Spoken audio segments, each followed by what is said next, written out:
Satuan Reserse Narkoba Polres Pelabuhan kembali melakukan pemusnahan barang bukti narkoba jenis obat daftar G dan sabu yang merupakan hasil dari penangkapan sejak Januari 2019 lalu.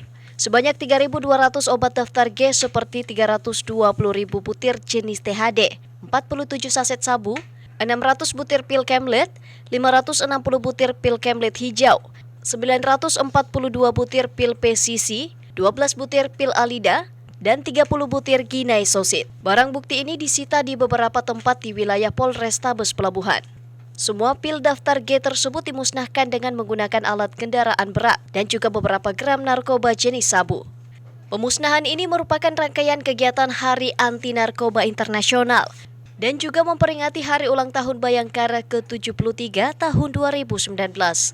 Ada daftar G ada sekitar 10 ribuan ya, kurang lebih 10 ribuan butir.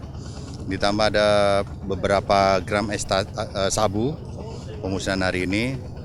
Jadi pemusnahan hari ini adalah rangkaian kegiatan untuk acara Hari Anti Narkotika Internasional 2019 dan acara Hari Ulang Tahun Polri yang ke-73. Pemusnahan juga dihadiri oleh Direktur Reserse Narkoba Polda Sulawesi Selatan dan juga Kapolres Pelabuhan beserta Kejari Makassar. Tersangka dari penangkapan narkoba ini masih terus diproses di Mapolres Pelabuhan dan ada juga yang sudah P21 dan diserahkan ke Kejari Makassar. Ilham Cepi, Fajar TV dan Fajar Radio melaporkan.